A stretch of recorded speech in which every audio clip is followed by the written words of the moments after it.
میں حضور کو دیکھ کے گھر آیا تو زوجہ سے کہا بھلی مانس کچھ ہے کھانے کی؟ کہنے لگی تھوڑے سے جو ہیں۔ تو میں نے کہا پیسوں کی تو کتنی روٹیاں بنے گی؟ کہنے لگی 2-3 4 بن جائیں گی۔ کہنے لگے سالن؟ زوجہ کہنے لگی اگر وہ بکری کا بچہ ذبح کرو تو 3-4 بندوں کا سالن بھی بن جائے گا۔ کہتے میں نے اسے ذبح کیا، بیوی سے کہا تو جاؤ پیس۔ کہتے میں نبی کریم کی بارگاہ میں حاضر ہوا صلی اللہ علیہ وسلم، حضور کی خدمت میں۔ زوجہ کہنے لگی کان میں کہنا حضور کے سارے نہ آئے، جس طرح لیڈروں کے کھانے اندر ہوتے ہیں علیحدہ، اور جو نعرے لگا رہے ہوتے ہیں نا سویر سے انہیں ڈبہ ملتا ہے، لیکن وہ پھر بھی نعرے لگاتے ہی رہتے ہیں۔ مجھ پہ الزام لگنے لگا ہے کہ آپ سیاست دانوں کو ہر جمعے میں رگڑا دیتے ہیں، تو میں کہنا انہوں صحیح کار چھوڑو، پھر اسی مڑ جانے تنوا کو سیانے ہو جائیں۔ یہ سیانے نہیں ہو رہے، ہمیں بات کرنے کی بھی اجازت نہیں۔ شعر کہہ دیتا ہوں کہ ہم آہ بھی کرتے ہیں تو ہو جاتے ہیں بدنام، وہ قتل بھی کر دے تو چرچا نہیں ہوتا۔ انہوں نے کدے پوچھا دے سانو یا کہہ دے چپ رہو، لیکن بھائی یہ اس ممبر کا تقاضا ہے، میرے امام اعظم کا فتویٰ ہے، جو عالمی حالات سے باخبر نہ ہو وہ جمعے کا خطبہ نہ دے۔ وہ جو رٹی رٹائی باتیں ہم سے نہیں ہوتی، اس لیے کہ جلال بادشاہی ہو یا جمہوری تماشا ہو، جدا ہو دین سیاست سے تو رہ جاتی ہے چنگیزی۔ حق بات انشاءاللہ ہو رہی ہے اور ہوتی رہے گی، تو بات صاف ستھری ہے۔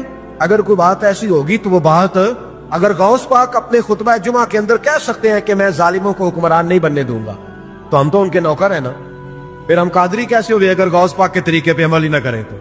اس لیے مہربانی کرے ہمیں کوئی شخص ایسا مشورہ نہ دے، بلکہ کئی دفعہ ظلم ہوتا ہے، جب کوئی مشورہ دیتا ہے تو عورتیں تو انہوں دل کرتا ہے، اس لیے مہربانی کرے ایسی کوئی مشاورت نہ کرے۔ بالکل جو غلط بات کرے گا اس پہ ہم بولیں گے، اور آہستہ آہستہ نہیں، کھل کھلا کے بولیں گے، بالکل بولیں گے، اس لیے کہ اللہ نے زبان دی ہے، وہ کسی وڈیرے کے قدموں میں بیٹھنے کے لیے نہیں دی، وہ رسول اللہ کے ترانے پڑھنے کے لیے دی ہے۔ ترانے پڑھنے، اگر حضرت بلال رسیوں میں بند ہو کے اور ابو لہب اور عتبہ اتیبہ اور عبداللہ بن جدان اور امیہ بن خلف جیسے لوگوں کے بیچ کھڑے ہو کے کہہ سکتے ہیں نہیں بات جو سچی ہے وہ کی جائے گی، تو ممبر رسول پہ بیٹھ کے نہیں کہہ سکتے؟ اپنے بھی خفا مجھ سے ہے، بیگانے بھی ناخوش، میں زہر حلال کو کبھی کہہ نہ سکا کن، میں کہتا ہوں وہی بات سمجھتا ہوں جسے حق نے ابلائے مسجد ہوں میں توحید کا فرزند۔ اس لیے کوئی شخص اس نہ سمجھے۔ ہاں یہ بات علیحدہ ہے کہ ہمارا سیاسی ایجنڈا کوئی نہیں، ہمارا ایجنڈا رسول اللہ کی نوکری ہے صلی اللہ علیہ، سیاسی ایجنڈا کوئی نہیں۔ اللہ کے وقت کی محبت تو سیاست کا چلن چھوڑ دیا، ہم اگر عشق نہ کرتے تو حکومت کرتے، وہ بات علیحدہ ہے۔ ہمارا علام دام پر سر مطلب حضرت جابر بن عبداللہ رضی اللہ تعالیٰ عنہ کہتے زوجہ نے کہا کان میں کیا نام، میں نے کان میں جا کے کہا حضور 2-4 بندوں کی روٹی ہے، آ جائیں کھانا کھا لیں۔ وہ والا رنگ نہیں تھا نا کہ لیڈروں کا کھانا اور کارکنوں کا کھانا چلو اور گل کر لینی، پیران دی یخنی تے روٹیاں پہ ہو کے کہندے حضرت جی بیمار نے تے مرید لنگر کھانے دے جی شفا ہے، تے میں کہا تم ہی کھا مار تینوں بھی شفا ہو جائے گی، تو اپنے لیے تے چوری پکائی اندر۔ یہ رنگ وہاں نہیں تھا۔ میرے نبی پاک سید عالم صلی اللہ تعالی علیہ وسلم کے کان میں کہا حضور 4-5 بندوں کی روٹی ہے۔ حضور باہر نکلے خندق سے، باہر نکل کے فرمایا چلو بھائی سارے، جابر نے کھانا پکایا ہمارا۔ حضرت جابر کہتے ہیں میں نے دوڑ لگائی گھر آ گیا، اور میں نے کہا تجھے تیری مار ہوئے، حضور تو 1000 سے زیادہ بندہ لے کے آ رہے ہیں۔ تو کہتی تو نے کہا نہیں تھا نبی پاک سے 4-5 بندوں کا ہے۔ حضرت جابر کی زوجہ کا عقیدہ سنو، کہنے لگے میں نے تو کان میں کہا تھا، دوسرے نے سنا بھی نہیں، وہ تو حضور نے کہا سارے چلو۔ تو کہتے ہیں زوجہ مجھے تسلی دینے لگی، کہنے لگی بس پھر جو نبی آ رہے ہیں وہ انتظام بھی کرائیں گے، جو آ رہے ہیں وہ انتظام بھی کرائیں گے۔ کیا کام مولانا حسن رضا نے قلم توڑ دیے، کہنے لگے آج جو عیب کسی پر نہیں کھلنے دیتے، آج جو عیب کسی پر نہیں کھلنے دیتے، ارے کب وہ چاہیں گے میری حشر میں رسوائی ہو، دل میں ہو یاد تیری کوچائے تنہائی ہو، پھر تو خلوت میں عجب انجمن آرائی ہو۔ کہتے ہیں حضور آئے 1000 سے زیادہ کا لشکر لے کے، اور مجھے فرمانے لگے روٹیاں نہ پکانا، پہلے آٹا میرے پاس لاؤ، اور چولہے سے کھانا نہ اتارنا، مجھے لے جاؤ۔ کہتے ہیں میں نے سالن بھی پیش کیا، روٹیاں بھی۔ حضور نے تھوڑا سا لواب دہن آٹے میں ڈال دیا، لواب دہن، تھوڑا سا لواب دہن ہنڈیا میں ڈال دیا، فرمایا اب نکالتے جاؤ اور کھاتے جاؤ، میرا جھوٹا ہو گیا اب نکالتے جاؤ۔ حضرت جابر بن عبداللہ کہتے ہیں 1400 بندے نے کھایا، ہمیں نہیں پتا روٹیاں کدھر سے آئیں، اتنی برکت ہوئی پتہ نہیں کدھر سے آئی، سالن پتہ نہیں کدھر سے آیا۔ کہتے سارے سیر ہو کے کھا لیا تو فرمایا چلو بھی جاؤ جا کے کام کرو. مجھے فرمانے لگے اب تو بھی کھا, آ جا بچے بھی بلا. کہتے سب نے کھایا. حضور اٹھ کے جانے لگے تو فرمایا ذرا روٹیاں دیکھ, پہلے زیادہ تھی کہ اب زیادہ ہے, ذرا دیکھنا سالن پہلے زیادہ تھا کہ اب زیادہ ہے. تو میں نے کہا نہیں حضور پہلے سے زیادہ ہے, میرے محبوب کے تبرک میں اتنی برکت ہے. تو حضور کے وجود سے جو چیز لگ جائے تو اسے قیمتی نہیں سمجھتا. کہاں بیٹھ کے دین پڑھا ہے, یا ہمیں سمجھا لے یا پھر ہم تجھے سمجھائیں. صحیح تینوں سمجھائیے تو صحیح کر کے سمجھائیے. ان لوگوں کو گمراہ کرتے ہو, اتنا غلط نظریہ, اس قدر غلط سو. میں نا غار ثور پہ چڑھنے لگا تو مجھے وہاں ایک نیچے صاحب مل گئے, کہنے لگے کی لین چلے ہو. میں کہ تینوں اسی اتھوں میں نہیں پوچھ کے آیا جدو کرو آئے ہیں, اتھوں میں نہیں تینوں پوچھنا بے لیا, تو غلط فہمی دا شکار ہے. کہنے لگا وہ تو حضور تو کام سے گئے تھے, آپ کو کیا کام ہے. میں کہ ایسے لئے ٹائم نہیں تیرنا گل کرن دا, اس وجہ سے کہ سانو تے غار ثور پہ یاد آؤں دی. واپس آ گئے, عام آدمی تھا, خیر وہ کہیں سے آیا ہوا تھا, اردو بولتا تھا. تو میں ایک عمرہ کرنے کے لیے جارانہ سے واپس آیا تو طواف ہم کر رہے تھے, وہ بھی مجھے نظر آ گیا دوڑتا ہوا. میں انواز مار لی, میں کیا حضرت حاضرہ تے پانیاں سے دوڑیا سن تے تو کا تو چھالا ماری پھر دے او بیا کولر تے جا بھی آرام کر جا کے. کہندے نہیں انہاں دی ادا تے ادا کرنی ہے. تو میں کہا اگر تو حضرت حاجرہ دی ادا کرنی تے اسی حضرت ابوبکر صدیق دی ادا کرنی. عجیب آدمی ہے بھائی تو, عجیب بات ہے. لوگوں کا فلسفہ اپنا اپنا, اور پھر پکڑے ہم کہ اس بندے کو جو جواب نہ دے سکے. ایسا نہ کرو, یہ زیادتی ہے. امت کو اکٹھا کرو. اتفاق کہ مجھ سے سوال کئی جمعے سے ہو رہا تھا. میں اصل میں نا ان موضوعات کو چھیڑتا نہیں, میری طبیعت اور ہے. لیکن کوئی بندہ یہ نہ سمجھے کہ ہمیں جواب نہیں آتا. یہ سوال اٹھا تھا, کوئی یہ نہ سمجھے کہ ہمیں جواب اللہ کے فضل سے, اللہ کے فضل سے. یہ قرآن مجید پڑھا ہے, یہ مسجد ہے, یہ جمعے کا دن ہے. ہم بات صرف وہ کرتے ہیں جس میں ضمیر اجازت دیتا ہے. اس لیے کہ سدا تو نہیں نہ رہنا, پتہ نہیں صبح سو کے اٹھنا ہے کہ نہیں اٹھنا, تو قوم کو گمراہ کر کے دین کے نام پہ جانا کدھر ہے.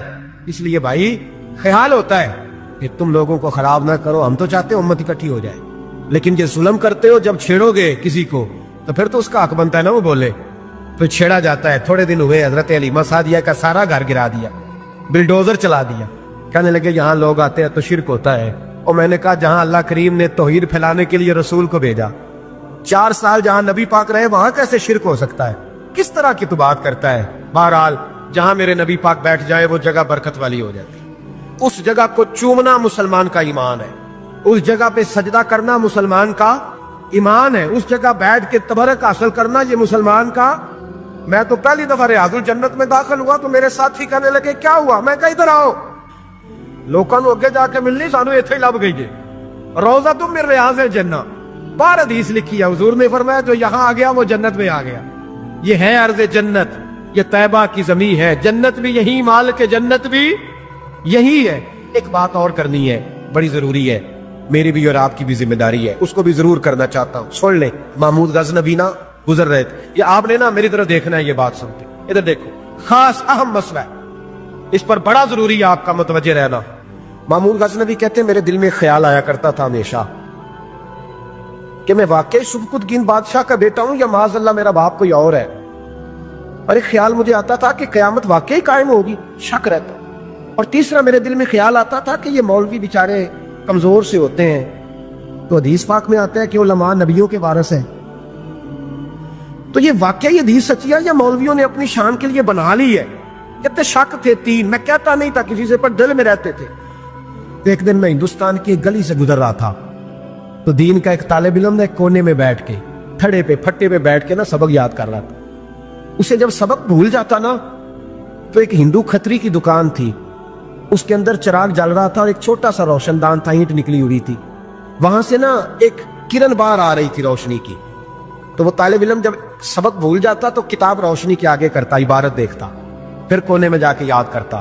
محمود کہتے ہیں مجھے بچے کا ذوق بڑا اچھا لگا, میں نے اسے بلایا. میں نے کہا بچے تم لالٹین کیوں نہیں خریدتے؟ تو کہنے لگا میں یتیم ہوں اور رسول اللہ کا دین پڑھنا میرا شوق ہے, مدرسے میں پڑھتا ہوں پر غربت ہے, لالٹین نہیں. کہتے ہیں میں نے اسے تھپکی بھی دی اور لالٹین بھی دی. میں نے اسے کہا 2 سپاہیوں کی ڈیوٹی لگائی, جب تیل ختم ہو جائے تم نے تیل پہنچانا ہے. محمود کہتے ہیں زندگی میں بڑی نیکیاں کی تھی پر اتنا سکون آج ملا پہلے کبھی نہیں ملا تھا. کہتے ہیں شاہ کی نماز پڑھی تو دل میرا ٹھنڈا ٹھنڈا ٹھار, پھولوں کی سیت پہ میں سویا. کہتے ہیں آج تو میرے نصیب ہی جاگ گئے، نصیب ہی جاگ گئے۔ کہتے ہیں سارا شہر ایسے جیسے پھولوں کی طرح مہک رہا ہے۔ کہتے ہیں میں کیا دیکھتا ہوں کہ خواب میں میرے رسول تشریف لے آئے، خواب میری وچ ماہی آیا تے میں گل وچ پا لئیاں باواں، ڈر دی ماری اکھ بھی نہ کھولاں کتے پھر وچھڑ نہ جاواں۔ اور کسی شخص نے کہا تھا کہ ہویا مینوں ترلے لیندیاں کدی موڑ میرے ول واگاں، خواب میری وچ ایک وار جے آویں میں ساری عمر نہ جاگاں۔ کہتے حضور آئے خواب میں، ایک جملہ حضور نے کہا، ایک جملہ نبی پاک صلی اللہ علیہ وسلم نے کہا ایک، اور میرے تینوں سوالوں کے جواب دے دیے۔ ذرا دل کے کانوں سے سننا۔ کہتے ہیں محبوب فرمانے لگے او سبکتگین کے بیٹے، تو نے آج میرے ایک وارث کی خدمت کی ہے، میں قیامت کے دن تیری سفارش کروں گا۔